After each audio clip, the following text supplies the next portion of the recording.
Mais si tout doit se négocier, quel sens vous donnez à un mandat reçu du peuple? Pourquoi on évite les peuples? Est-ce que ces pays, après 4 cycles d'élections, on devait encore parler de dialogue? S'il y a des questions de dialogue, qu'on pose la question au peuple qui a quand même installé les institutions qui sont là. Qu'est-ce que vous faites de ce que le peuple a déjà dit, de ce que le peuple a déjà fait dans son pays? Le peuple a voté, le peuple a mis en place les institutions. Vous en faites quoi?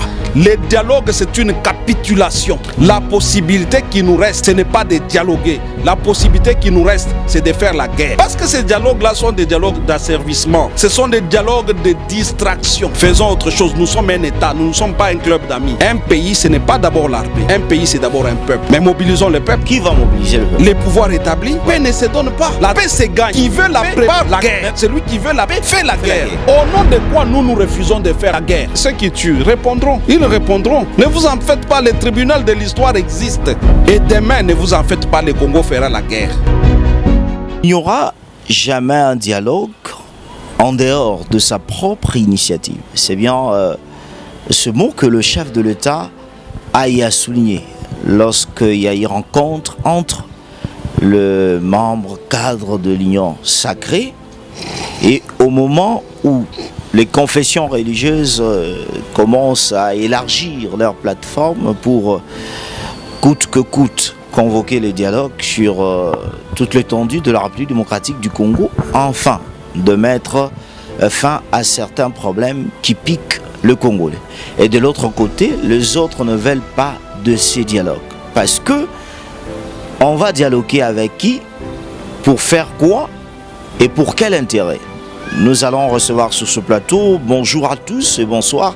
Selon l'heure, vous êtes en train de nous suivre. Nous allons recevoir le président Dieudonné Kishi, coordonnateur du Front pour l'anti-dialogue et président de Congo Positif. Bonsoir. Bonsoir, monsieur le journaliste. Est-ce que vous êtes bien portant, Dieudonné Kishi? Je me porte comme vous voyez, je me porte comme un charme. Oui, je vais bien. Comment vous voulez quelque chose et son contraire? Parce que vous passez de l'anti-dialogue. Vous ne voulez pas que les Congolais puissent dialoguer, Dieudonné Kishi? Non, je pense que les Congolais doivent bien nous comprendre. Nous ne sommes pas opposés au dialogue. Le dialogue, c'est une vertu. Ça reste une vertu également en démocratie. Mais le principe qui présiderait à tout dialogue, ces principes-là doivent aussi respecter la démocratie, doivent respecter la souveraineté du peuple, doivent respecter la Constitution et doivent respecter les institutions établies. Donc, si on organise un dialogue dans ces cadres que je viens de peindre, n'est-ce pas? Oui. Dans un cadre qui respecte la démocratie, dans un cadre qui respecte la souveraineté du peuple telle qu'elle est prescrite à l'article 5 de la Constitution, dans un cadre qui respecte les institutions établies. En ce moment-là, ces dialogues-là, nous ne pouvons pas y être opposés. Ce que nous refusons, ce sont les dialogues mascarades. Comment ça? Les dialogues de mensonges. Les dialogues qui présentent une situation au peuple, mais qui en réalité cherchent autre chose. Il y a de dialogues de mascarade. Jusqu'ici, quand vous regardez, parce que beaucoup de Congolais disent nous avons l'ADN, dans notre ADN il y a les dialogues. Il y a les dialogues. Nous sommes habitués à dialoguer. Effectivement, ça fait plus de 47 fois qu'on dialogue dans ce pays. Mais regardez la situation générale de notre pays. Vous avez l'impression que c'est un pays de gens qui ont eu à dialoguer. Mais ce n'était pas pour cette initiative où le pays est attaqué dans la partie est de la République. Ça a une différence. Chaque fois qu'on a dialogué, dans les 47 fois qu'on a dialogué, je peux vous dire que 60% des dialogues qui ont été tenus dans ce pays, 60%, 65%, je dirais même 70%, c'est autour des problèmes de l'Est de notre pays. C'est autour des problèmes de la guerre. C'est autour de ça. 60%. Et donc, si on a dialogué autant de fois sans solution, quelle est la garantie que vous avez qu'en dialoguant cette fois-ci, il y aura une solution? Cette fois-ci, il y a cette initiative amorcée par la Synco LCC. Ils ont fait au moins le tour de certains pays d'Afrique, voire même en Europe, voire au moins certains des acteurs clés pour au moins mettre fin à cette situation. Aujourd'hui, ils ont même élargi leur plateforme en initiant ces deux églises de Ravek. Mais ils veulent, le seul problème, malgré qu'on a Washington droit, le seul moyen, nous devons nous parler à l'interne. Mais vous dites, ça ne va rien profiter. Je vais vous dire 2-3 choses à ce sujet par rapport à la question que vous posez. Vous avez cité l'église. Vous avez dit ils sont allés un peu dans toutes les capitales, mais vous ne les avez vus dans aucune province. Dans aucune province, ils ont réuni les peuples. Les peuples pour qui on cherche des solutions, il est ignoré. Ça, c'est un problème. Ça, c'est un problème qui montre que chaque fois qu'on fait des dialogues, chaque fois qu'on prend des initiatives, on met toujours le peuple à l'écart. Mais ils étaient à l'Assemblée nationale, la représentation du peuple. Ils ont vu Vital Kamerhe.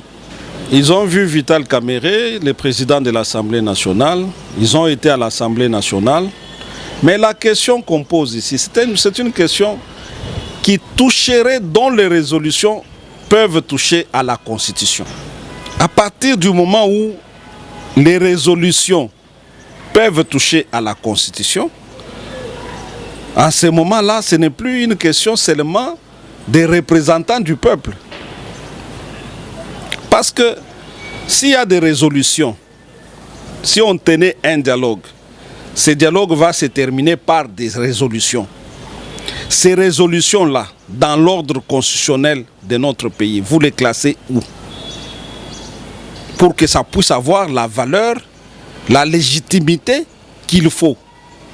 Voilà pourquoi nous, du Front Anti-Dialogue, nous disons que ce qu'il fallait faire, ce qu'il faut faire, s'il faut vraiment convoquer un dialogue, c'est de poser la question au peuple souverain de la République démocratique du Congo. Là, on voulait parler de référendum.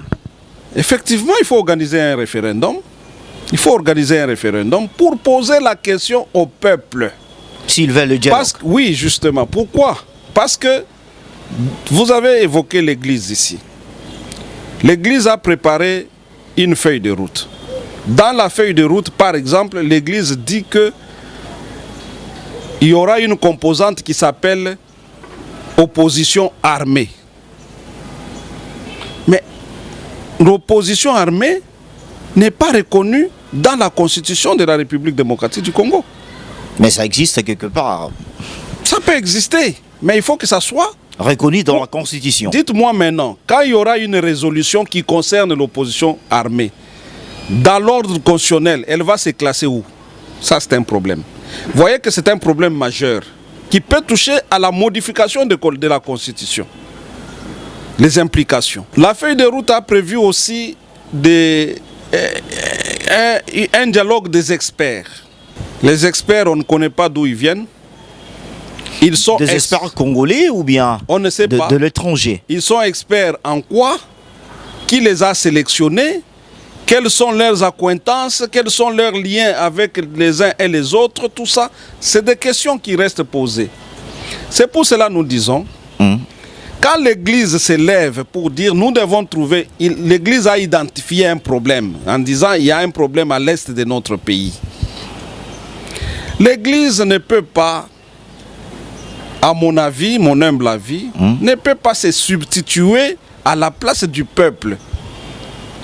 Et ils ont toujours dit ils sont du côté du peuple. Vous pouvez être du côté du peuple. C'est une bonne chose d'être du côté du peuple. Mais vous n'avez pas le droit de vous substituer au peuple. C'est là où il y a les problèmes. Parce que quand l'Église a identifié les problèmes, n'est-ce pas, a levé l'option de faire en sorte qu'il y ait un dialogue.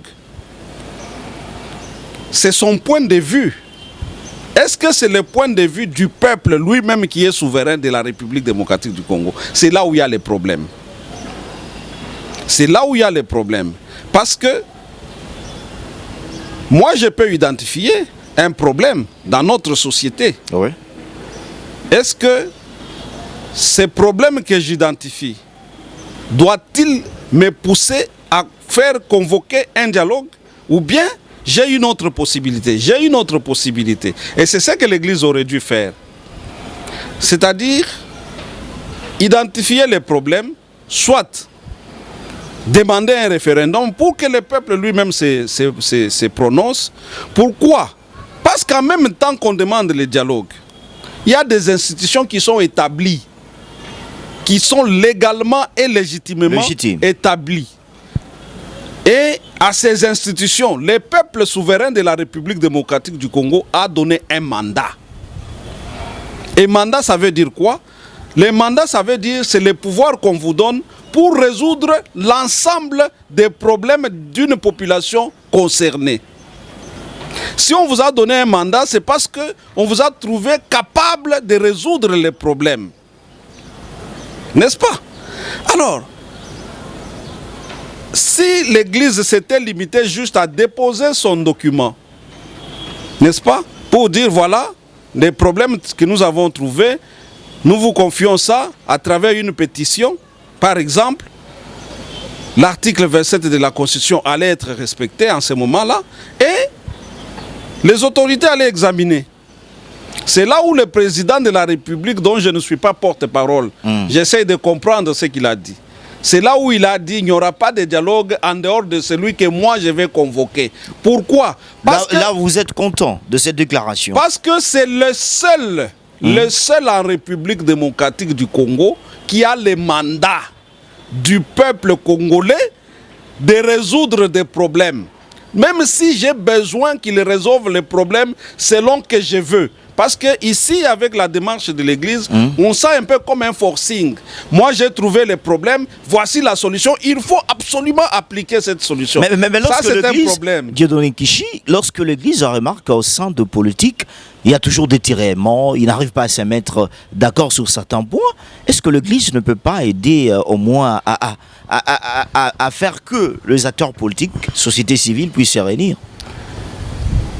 Il y a une autorité compétente qui a l'obligation de résoudre les problèmes des Congolais, y compris les problèmes si les politiciens ne s'entendent pas. C'est qui? Mais il faut maintenant, ce sont les institutions établies. Maintenant, les problèmes, lui-même aussi doit être étudié. Nous devons étudier les problèmes. Quel est le problème qui divise les Congolais, les politiciens congolais? Mais vous savez, on dit c'est le problème de l'Est, n'est-ce pas? L'article 63 de la Constitution de la République démocratique du Congo oblige tous les citoyens de ces pays de défendre la patrie. Donc, il n'y a aucun Congolais qui a le droit de poser une condition pour défendre la patrie. C'est là où il y a le blocage. Ça veut dire que nous sommes obligés. Et là, il y a comme un problème d'approche. Le problème qui est à l'est de notre pays, est-ce que c'est un problème qui nous oppose, nous Congolais, ou bien c'est un problème qui oppose les Congo contre le Rwanda? C'est ça la vraie question. C'est ça la question. Oui. Si on résout cette question-là, si on pose cette question et on y répond, on y donne une réponse. Mais il y a déjà de réponses. Quelle est la réponse? Moi, je ne connais pas la réponse. La République démocratique du Congo fait face à la guerre contre le Rwanda. Et de l'autre côté, il y a certains de nos frères et sœurs qui sont manipulés par le Rwanda dans la partie est de la République démocratique qui nous font la guerre. Donc, pour eux, ils leur réclament certaines de choses que le pays va mal. Je suis content de ce que vous avez dit. Il y a d'un côté le Rwanda et de l'autre côté, certains d'entre nous qui sont manipulés par le Rwanda. Donc le problème est un seul. C'est un seul problème, le Rwanda. Donc il n'y a pas deux problèmes à ce moment-là. Est-ce qu'on ne peut pas écouter le mien, ceux qui sont manipulés par le Rwanda? On ne peut pas le mettre autour d'une table. Si vous les écoutez, vous aurez les revendications que vous connaissez. C'est-à-dire gérer l'Est, ceci, cela. On connaît les solutions que ceux de nos compatriotes qui sont manipulés ou qui sont avec les Rwandais, on connaît leurs revendications. Ce n'est pas la première fois qu'on a dialogué. Leurs revendications finissent toujours par les mixages, les brassages, ainsi de suite. Est-ce que les dialogues que l'Église réclame aujourd'hui, va-t-il échapper à ça? Parce que si on tient un dialogue qui n'aboutit pas à ça, brassage, mixage, amnistie, mesures de grâce pour que les gens échappent à la justice. À la justice. Amnistie pour donc libérer les prisonniers qu'on a arrêtés. Ainsi de suite. Ces genres d'activités, ces genres d'exigences, on les connaît. On sait que ça va aboutir à ça. Voilà pourquoi nous avons dit des faux dialogues, des dialogues mascarades. Nous n'en voulons plus parce qu'on connaît comment. On sait que nos compatriotes qui sont avec le Rwanda en ce moment ne viendront pas réclamer autre chose. Parce qu'on vous dit que aujourd'hui le pouvoir Tshisekedi veut au moins partir avec les choses par le forcing, ne veut pas écouter aussi le camp de l'opposition. Vous ne voulez écouter personne parce que tout marche au pays. L'opposition en République démocratique du Congo est régie par une loi. La loi sur l'opposition. Oui, on connaît. Et comment l'opposition doit opérer, la loi a déjà réglé ça. Lisez la loi sur l'opposition, vous verrez ce que l'opposition doit faire. L'opposition armée en République démocratique du Congo, c'est une infraction. Comment ça? Mais oui, la loi n'autorise pas à vous, à moi ou à un autre Congolais de prendre les armes pour chercher à renverser le régime qui est établi. La loi l'interdit. La loi l'interdit. La Constitution l'interdit. Maintenant, donc, cette opposition... Vous voyez maintenant que oui, tout dialogue qui se tiendrait où on intègre directement l'opposition, entre guillemets, l'opposition armée, n'a pas d'importance. Ne peut pas avoir de l'importance. Parce que oui, en ce moment-là, nous serons toujours en train de transmettre une mauvaise leçon aux générations actuelles et aux générations à venir. Dans lequel sens? Dans le sens que vous allez prendre les armes, sachant que même si vous occupez 1 mètre carré de ce territoire, il y aura des relais à vous dans ce pays qui vont réclamer à corps et à cri un dialogue. Et à travers le dialogue, vous serez blanchis. Ces choses-là sont dangereuses. Mais pourquoi pas? C'est parce qu'on les a faites autant de fois qu'il y en a dans ce pays qui continuent à croire qu'on doit continuer avec les mêmes méthodes parce qu'ils ont l'assurance qu'il y aura un dialogue qui va les blanchir. Mais pourquoi pas les écouter, leur accorder au moins une chance pour savoir qu'est-ce qu'ils veulent, cette opposition? Elles veulent quoi? Quelle opposition? Mais la position non armée, celle qui est reconnue par la Constitution. L'opposition non armée? Oui, celle qui est connue par la Constitution. Nous disons ceci, la Constitution a déjà réglé tous ces problèmes-là. On a une loi sur l'opposition en République démocratique du Congo.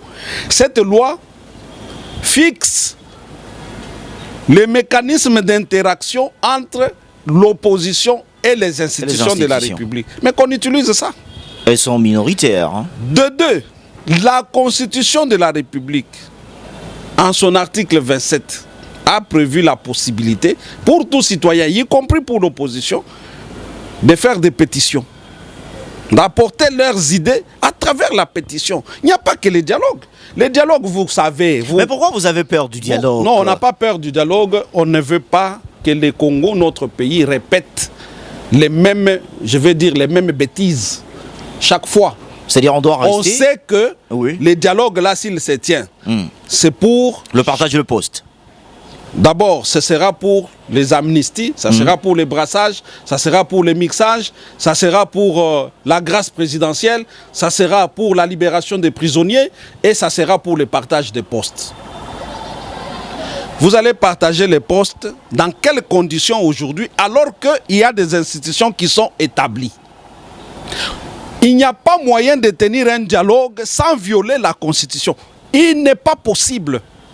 C'est là où nous disons non. Vous vous arrêtez par là. Il y a les institutions que les Congolais, 73% des Congolais ont mis en place.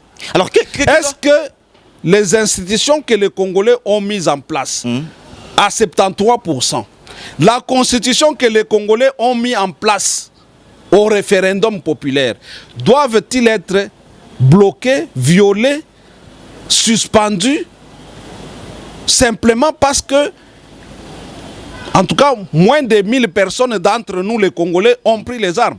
Mais quel chemin que l'opposition doit prendre pour être bien écoutée? Parce que vous avez parlé, il y a des lois qui régissent l'opposition au moment où elles sont minoritaires. Vous savez, l'opposition, si elle n'a pas fait des efforts pour être majoritaire à travers les élections, elle sera toujours minoritaire. C'est ça, là, malheureusement. C'est ce qui traduit, on ne peut pas les écouter. Malheureusement, c'est... Oui, et vous savez, la démocratie, c'est quelque chose de grave. À partir du moment où les institutions démocratiques sont installées, en principe, on n'a même pas à écouter l'opposition. En principe. En principe. En principe. Mais là, elles vont vous accuser de la dictature. Non, écoutez, le problème que nous avons ici, c'est quoi? C'est que depuis que les gens avaient pris les armes en 98, 96, 98, n'est-ce pas? Depuis qu'ils étaient allés négocier à Sun City, les idées de négociation n'ont jamais quitté l'esprit des acteurs politiques congolais. Si bien que jusqu'aujourd'hui, dans leur tête, tout doit passer par la négociation. Alors que, depuis 2006, on n'est plus censé négocier. Parce que depuis 2006, on a toujours voté les dirigeants, les institutions, les dirigeants. Mais parce que les gens étaient à Sun City, parce que les gens avaient pris les armes, parce que les gens, ceux qui avaient pris les armes, sont ceux qui ont mis en place cette constitution. Ils pensent qu'ils sont toujours nantis du pouvoir, d'être là toujours en train de négocier. Tout doit se négocier. Mais si tout doit se négocier, quel sens vous donnez à un mandat reçu du peuple si on doit encore négocier? Là, ils disent que le pays ne marche pas. Mais je vous répète que quand au pays les choses ne marchent pas, n'est-ce pas, vous écrivez des pétitions. Il y a beaucoup de modalités qui sont prévues dans la Constitution. Et c'est ça la démocratie. Parmi ces choses, je vous les conseille. Il y a aussi des marches pacifiques. Il y a des manifestations pacifiques. Vous vous exprimez. Il n'y a pas que le dialogue. Il n'y a pas que le dialogue. C'est-à-dire pour vous... Vous pensez que les gens comme les Etienne Tshisekedi, les Kibasa Maliba, les Kyungwa Kumwanza, tous ceux qui ont fondé l'UDPS, tous ces papas-là, vous pensez qu'ils étaient incapables de prendre des armes? Mais ils ont affaibli Mobutu avec quoi? Ils l'ont affaibli avec des marches. Comment les gens ne croient plus à des marches? Parce que dans leur tête, les peuples n'existent plus. Dans la tête de qui? Des opposants, les peuples. Les gens qui se disent être aux côtés du peuple. Ça, c'est un langage. Mais les faits sont là, non? Si vous croyez au peuple, si vous êtes avec les peuples, il y a des mécanismes constitutionnels qui sont prévus. C'est des marches, c'est des manifestations publiques, pacifiques. Voilà les moyens, les instruments qu'ils ont. Mais ils n'y croient pas. C'est comme ça que, parmi eux, d'autres, ne croyant pas en cette capacité de mobiliser le peuple et d'obtenir des résultats par le peuple, d'autres vont chercher les armes pour chercher à s'imposer. Malheureusement, ce ne sont pas des pratiques que moi je peux conseiller. Je ne peux pas conseiller ça. Parce que, à la fin de tout ça, vous allez être à la tête, si vous négociez, si vous faites des dialogues, vous serez à la tête d'un peuple dont vous avez le sang en main. C'est pas beau ça. C'est pas beau. Mais lorsque Félix Tshisekedi, lors de cette rencontre avec le cadre et membre de l'Union sacrée, il dit: nous n'allons pas, malgré même qu'on aura le dialogue, mais nous n'aurons pas besoin de Congolais inféodés. Il voulait dire quoi? Il faut poser la question au président. La question là, c'est une question essentielle. les Congolais inféodés aux étrangers. Ça signifie qu'il y a certains de Congolais qui se réclament Congolais, mais qui ne le sont pas, ils veulent le dialogue. C'est ce qu'il voulait dire. Ça veut dire que parmi nous ici, Oui. surtout dans l'espace politique, dans l'espace aussi, dans d'autres espaces aussi, il y a beaucoup d'entre nous, quand vous les voyez comme ça, assis dans un fauteuil, vous voyez qu'il est assis dans un fauteuil, dans un bureau, en train de travailler pour les Congolais. Mais en réalité, c'est quelqu'un qui travaille pour l'étranger. Pas pour le Congolais. Pas pour les Congolais. Pas pour le Congo. Et ils sont nombreux. Ils sont très nombreux. Identifiés même. D'autres commencent même par leurs attitudes, on commence à les identifier. D'autres sont déjà connus. Et dans ces circonstances-là, comment vous allez négocier avec quelqu'un dont vous savez que lui, son problème, ce n'est pas le Congo, son problème, ce n'est pas le peuple congolais, son problème, c'est les Rwandais, son problème, c'est l'Ouganda, son problème, c'est d'autres pays du monde. Comment vous allez négocier avec cette personne?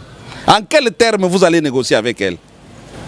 Dieudonné Kishi, vous ne voulez pas que l'opposition, coûte que coûte, puisse avoir cette occasion de dialoguer, mais l'extérieur s'invite pour le dialogue.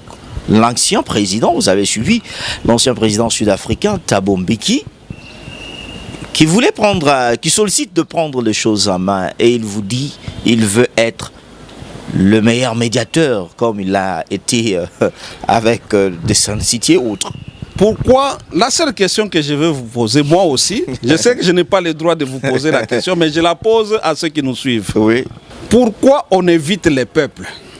C'est simple de demander un référendum que d'aller chercher Thabo Mbeki. Mais Thabo Mbeki, on ne l'a pas cherché. Non, on l'a cherché. Il a sollicité. Qui l'a cherché? On l'a cherché, on connaît. Qui l'a cherché? On connaît. Vous savez, aujourd'hui, oui, le monde a évolué.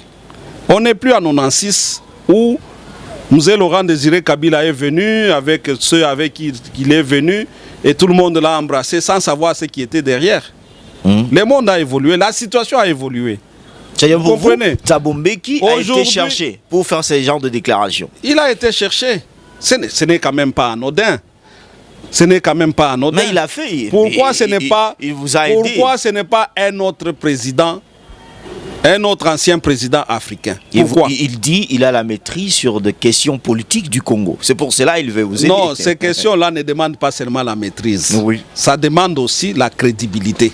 Il n'est pas crédible. En tout cas, au vu des levées de boucliers qui sont sortis, on a l'impression que Thabo Mbeki n'a pas la crédibilité nécessaire face à toute la classe politique congolaise. Surtout ceux qui sont au pouvoir, hein, pas l'opposition. Bon, parce qu'on ne va pas dialoguer, ça ne sera pas un dialogue, un monologue, parce qu'il faut deux composantes ou plusieurs composantes. Mais voici qu'une des grandes composantes vous dit non, nous on ne viendra pas là où il y a ces messieurs-là. Ça veut dire qu'il y a un problème.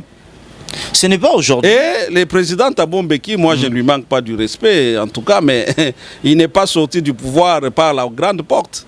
Vous le savez aussi, il a été pratiquement chassé du pouvoir. Et même du parti. Et même de son propre parti. Et même de son propre parti. Est-ce que c'est donc la crédibilité n'est pas au moins l'audace qui pousse Thabo Mbeki de dire ça? Parce qu'il trouve que les Congolais trouvent du mal à se parler entre eux. Vous savez, les Congolais trouvent du mal à se parler entre eux. C'est leur analyse. Ce sont leurs analyses qu'eux font dans leur laboratoire parce qu'ils ont déjà, par le passé, travaillé à l'affaiblissement du Congo. On passe à Eden Kodio, aux autres. La clique là, tout ça, ce sont des gens qui ont travaillé à l'affaiblissement de notre pays. Du Congo? Oui. En donnant des fausses solutions, en donnant des demi-mesures, des demi-solutions, des fausses solutions et même pas de solutions. La preuve, c'est que nous sommes là encore en train de parler de dialogue aujourd'hui. Est-ce que ces pays, après 4 cycles d'élections, on devait encore parler de dialogue? Après 4 cycles, avec une constitution qui fait du peuple congolais les souverains primaires. Est-ce qu'on devait encore parler de dialogue? Non. Les Thabo Mbeki et tous les autres sont dans un schéma d'affaiblissement de notre pays. C'est connu.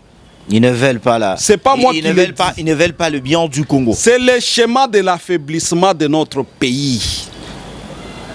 Celui qui veut travailler pour le renforcement de notre pays doit renforcer la démocratie.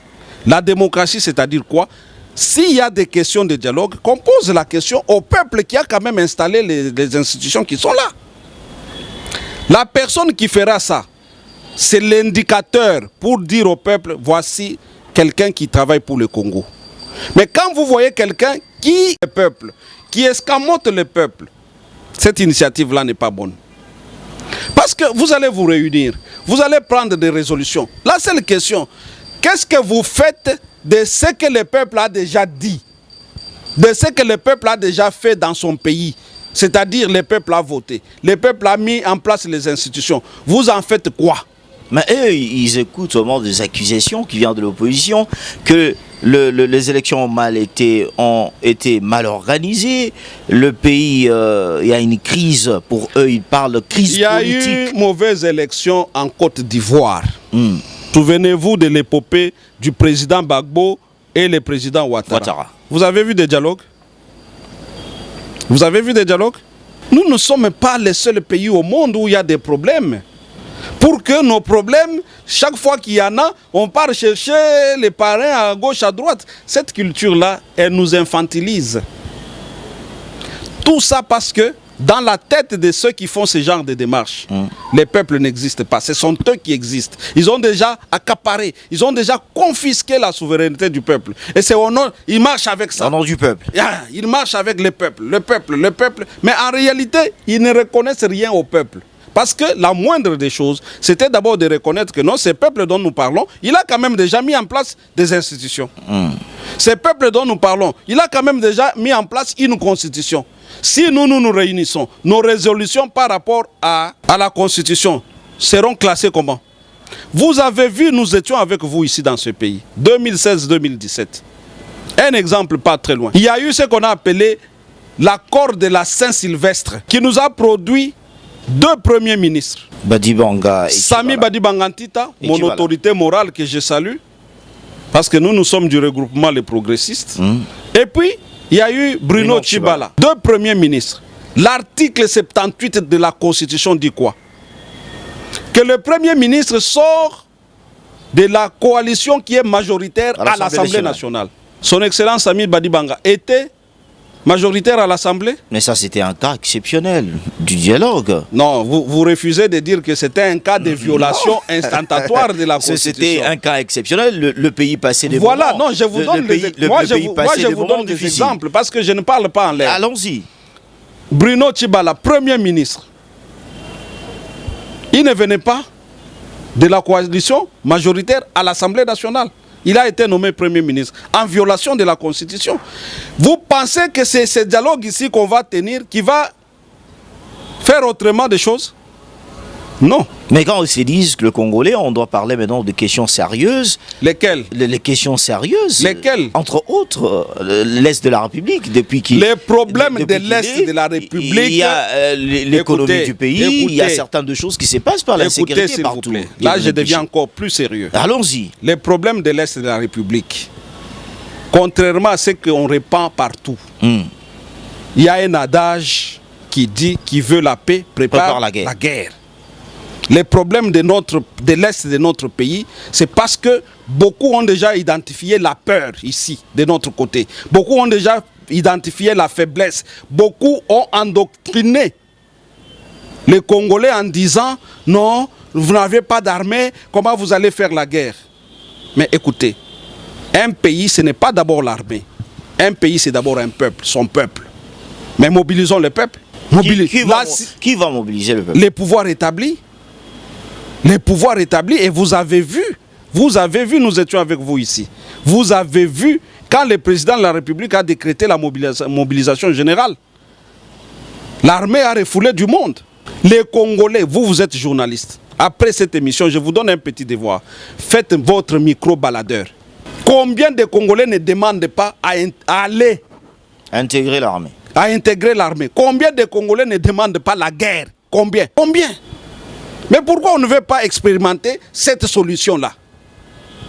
La guerre finit par la guerre. Mais pourquoi ça traîne? Ça traîne parce que pourquoi? Vous avez parmi nous des gens qui endoctrinent l'opinion. Les gens qui ne veulent pas sortir de leur confort actuel. Il a déjà un véhicule climatisé. Le matin, c'est une table achalandée qui commence d'ici jusqu'à la gare centrale. Rien que pour le matin. Les mains sont molles maintenant. Les mains, elles sont molles. C'est froid. Les parfums sentent de partout. Cette personne-là, vous allez lui dire d'aller faire la guerre. Le peuple demande la guerre. Alors le problème, c'est assez. L'autre chose, c'est qu'il faut, il faut arrêter avec vos chansons que vous dites là, chansons patriotes. Du matin au soir, on ne donne pas la paix. Ça ne donne à rien, hein. Ça ne donne pas la paix, ces chansons-là. La paix ne se donne pas. La paix se gagne. Qui veut la paix prépare quoi? La guerre. Mais pourquoi? Moi, je veux même dire, qui veut la paix fait la guerre. Fait la guerre. Mais pourquoi? Vous pensez que les guerres que les États-Unis engagent au monde entier ici, c'est pourquoi? C'est pour que les États-Unis soient toujours en paix là-bas. Donc, un peuple qui refuse de faire la guerre, c'est un peuple qui se prépare à être esclave des autres. Mais pourquoi le Congo ne fait pas peur aux autres? Parce que l'Ouganda, on va de Kenya et les autres nous attaquent. C'est pourquoi je vous ai parlé d'un processus d'affaiblissement de l'État congolais. Les choses ont été faites pour nous affaiblir. Mais l'État doit se soulever. C'est comme ça que vous avez entendu parler des mixages, des brassages. Donc, vous avez dans l'armée les gens qui répondent aux ordres. D'ailleurs, vous avez des gens, dès que ça crépite une seule fois, il prend fuite. Il lève les talons. Est-ce que vous avez déjà vu un militaire qui fuit parce qu'il a entendu un coup de... Tout ça, c'est des choses qui ont été boutiquées pour affaiblir notre pays. Et on ne doit pas continuer. Nous, on n'a que ce pays. Mais on les a constatées, toutes ces choses-là. Et après? Nous sommes en train d'y arriver. Arriver jusqu'à quand? Est-ce que vous n'avez pas pris compte dans la partie jusqu'ici, de votre mémoire de journaliste. Oui.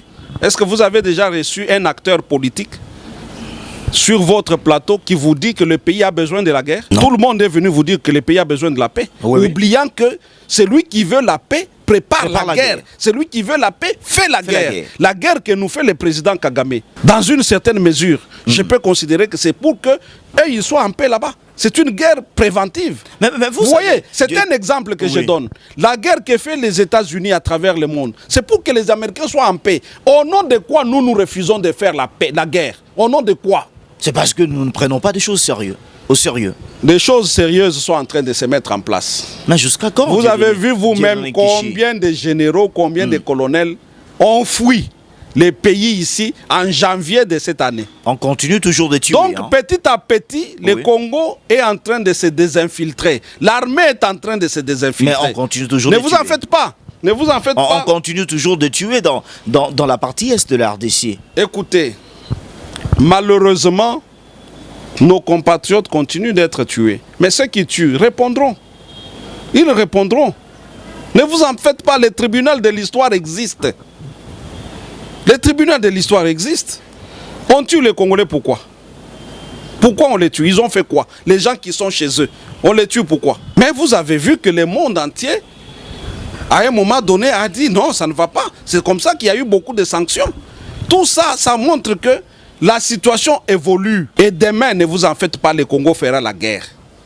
Le Congo fera la guerre. Oui, terminons seulement de désendoctriner les peuples ici. Parce que le peuple a été endoctriné. C'est comme ça qu'on vous dit, la seule voie, c'est la seule possibilité qui nous reste, c'est de dialoguer. Le dialogue, c'est une capitulation dans ces conditions ici. Le dialogue, ce n'est pas la seule voie. Il faut dire, j'ai dit aux Congolais, c'est ça ma proposition, j'ai dit aux Congolais, la possibilité qui nous reste, ce n'est pas de dialoguer. La possibilité qui nous reste, c'est de faire la guerre. Mieux vaut être un peuple qui a fait la guerre et qu'on domine parce qu'il a perdu la guerre que d'être un peuple dominé sans avoir fait la guerre. Vous comprenez? On n'est quand même pas, excusez-moi, on n'est quand même pas un pays de femmes. Hein? Quand je dis femme, je comprends. Voilà, je comprends. Voilà. Alors, je ne dis rien de mauvais contre les femmes, mais c'est une expression. Non, c'est une expression. C'est une expression. Toi, Mibali. Oui. Mibali. Ah, oui. Nous devons montrer que nous. Et les peuples le demandent. Les peuples demandent la guerre. Contrairement à tout ce qu'on véhicule ici, les messages de capitulation, oh ceci, cela, oh non, la paix, au nom de la paix. Quelle paix? C'est quelle paix que vous avez pour 5 ans? La paix de 10 ans. C'est ça la paix?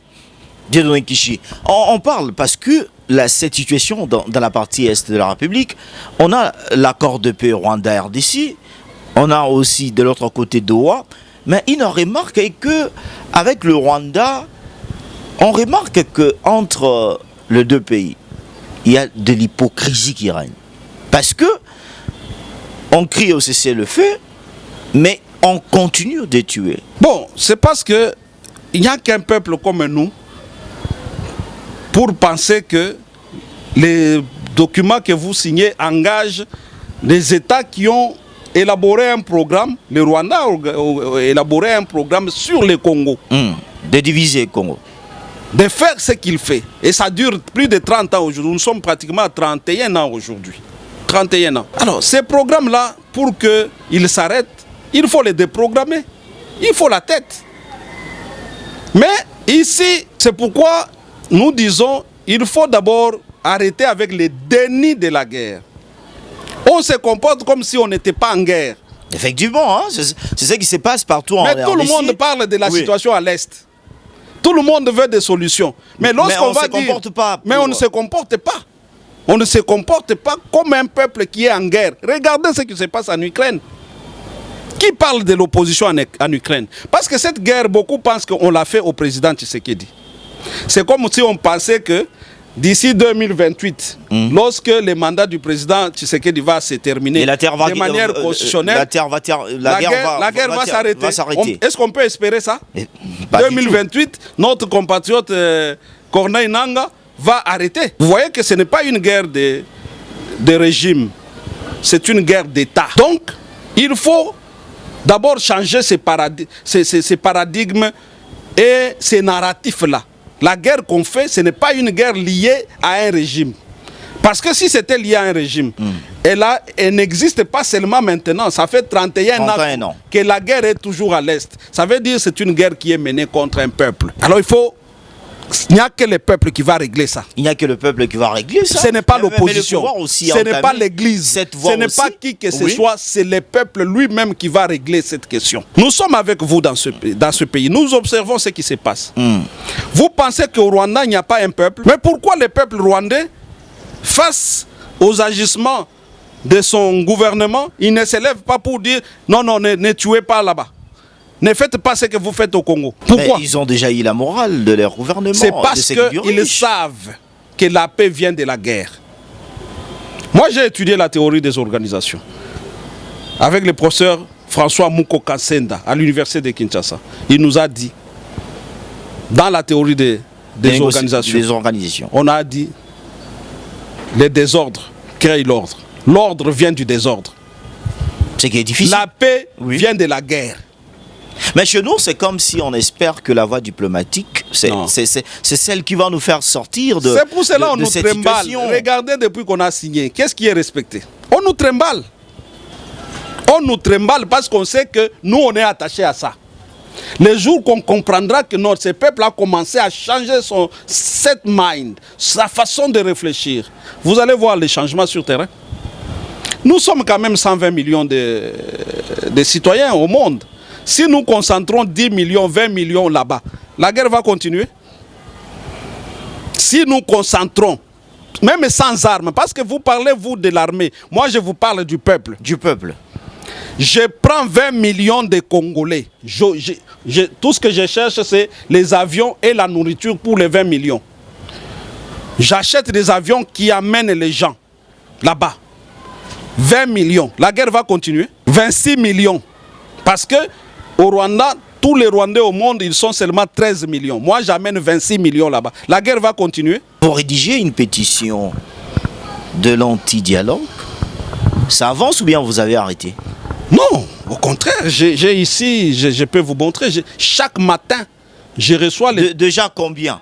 Chaque matin, je reçois les images de tous les sites que nous avons choisis pour récolter les signatures. Je reçois les images des gens qui signent avec enthousiasme. Je les ai ici, je peux vous les balancer. Vous allez les balancer dans votre émission. Ils sont d'accord avec votre démarche?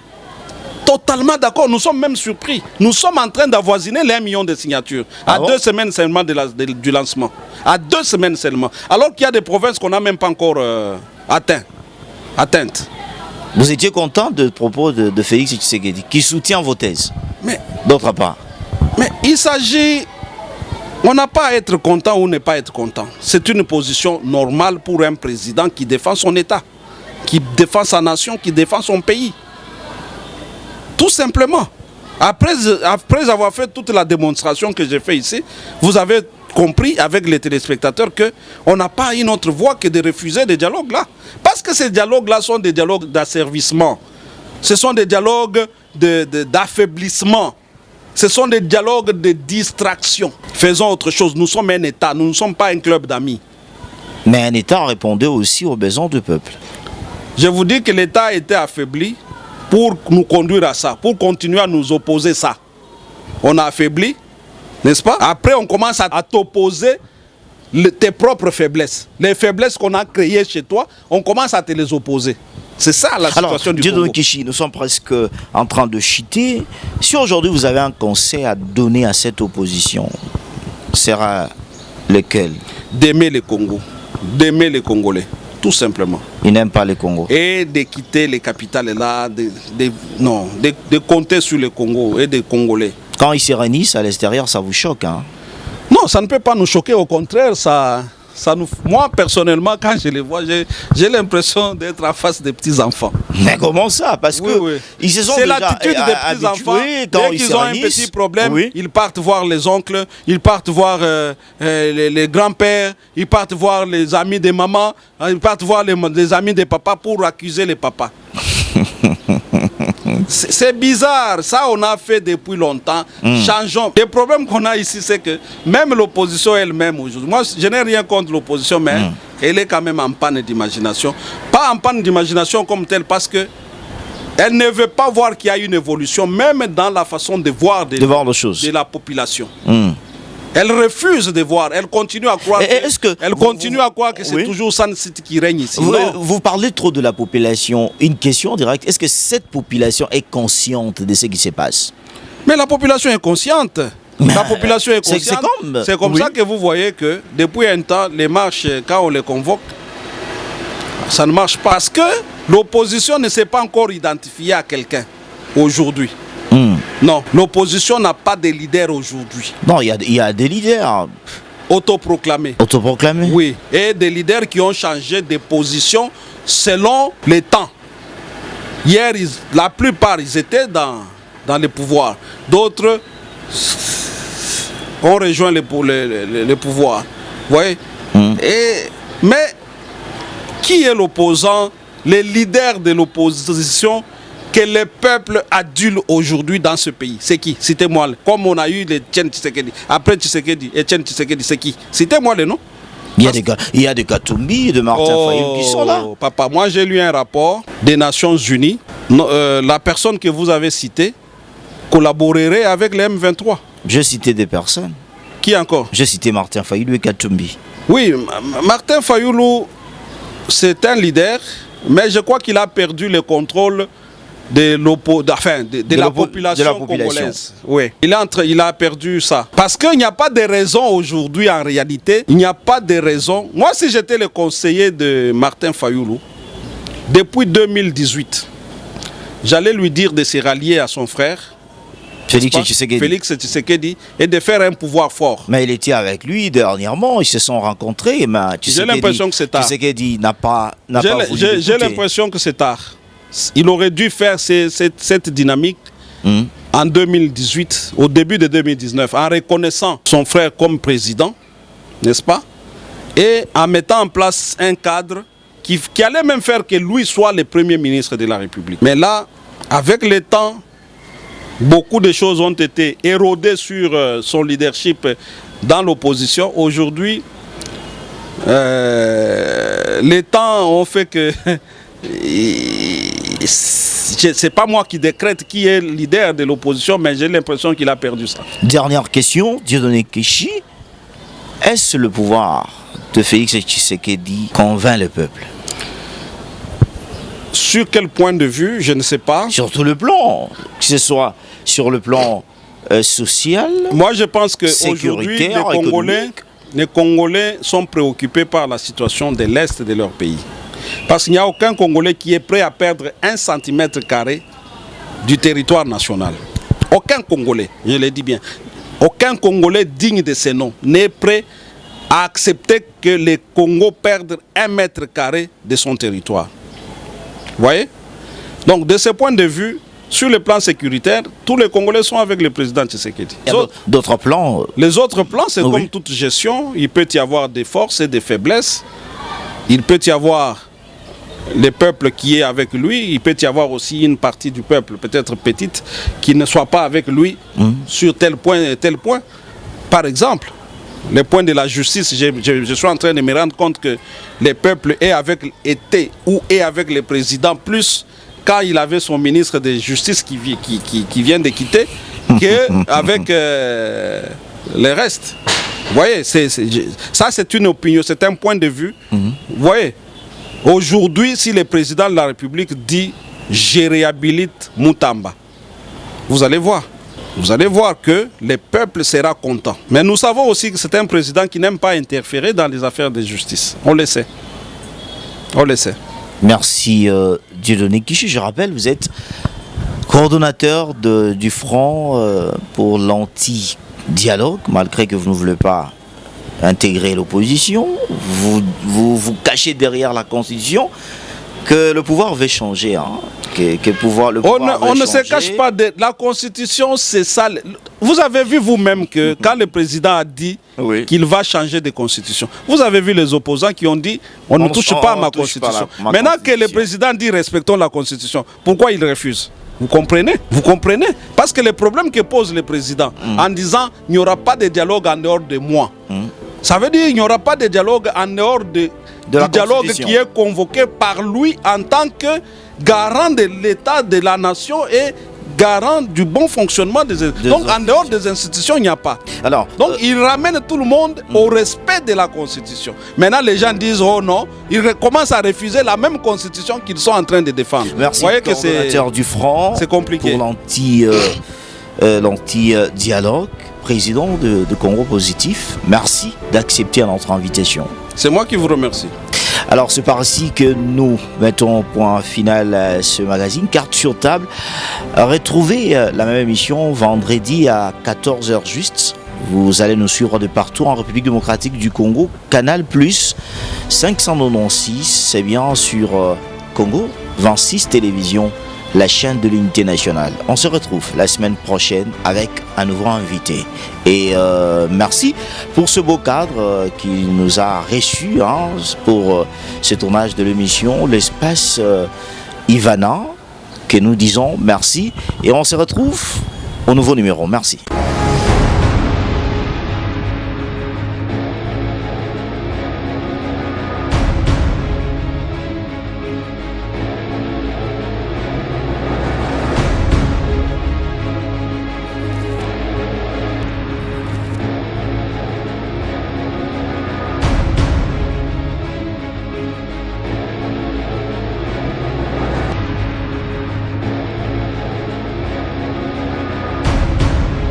Cette émission vous a été présentée par la direction provinciale de l'assainissement et cantonage manuel du Leleba.